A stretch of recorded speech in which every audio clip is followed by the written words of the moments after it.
having me. I'm not going to talk about mental health like my colleagues here. So I'll leave this out. Yeah, sure. Ms. Malak, thank you for joining us today.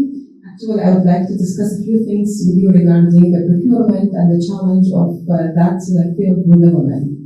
So how do you see that, how welcoming the procurement section for the women when we know it's mostly handled by the men?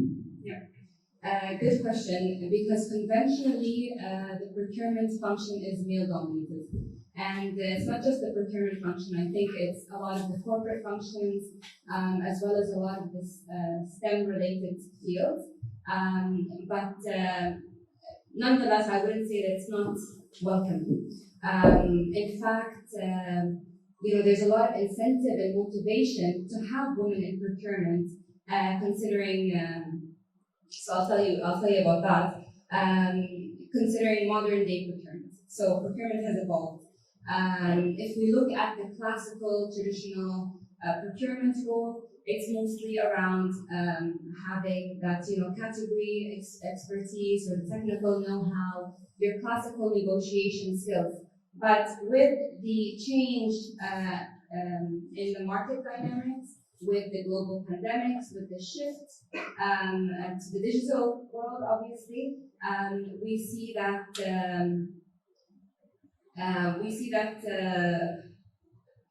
Oh my God, I just went blank.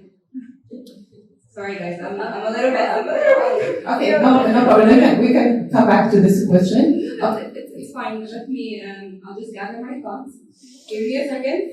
Exactly. I need to learn all of these. All these skills. Yeah.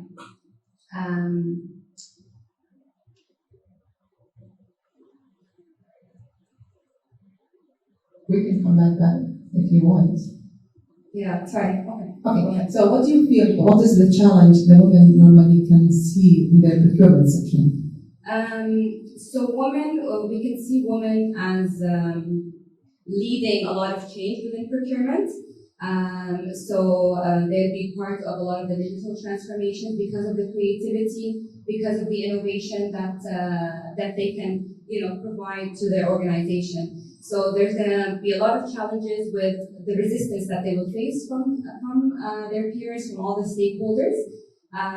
So with women, they rank emotional intelligence.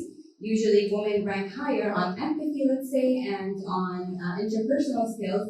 So they'll be able to use those skills to be able to influence these changes and to be able to enable the buyers and the procurement function to add, to show the organization the value that procurement can provide to the organization. So there will be challenges, but they'll be able to use their skill sets to offset those challenges.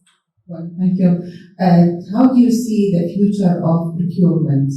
Do you think that it's directly toward the women? So I definitely see women in the future of procurement. I see gender equality in the procurement function. And in a lot of other functions as well in the corporate world.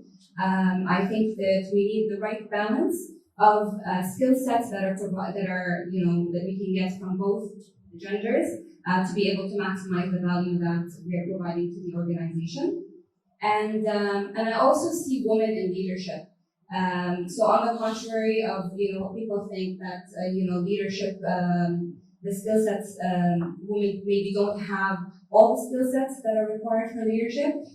It's actually one of the core skill sets now of leadership is things like empathy. It's things like women being able to properly influence, and they have the interest of their peers as well as the organization. So definitely women will definitely be part of future leadership roles within procurement. And if I just go back a little bit, I would like to add that studies do show that women rank higher, right, in certain things with emotional intelligence, and they'll be able to help with this entire shift in procurement. they'll be able to take procurement to maybe another level where now there's more technology, there's more a need for analytical skills, and I had a really good point and I just totally forgot it. That's fine. Sorry, guys. That's fine. I had a really good point. I had like a backlog.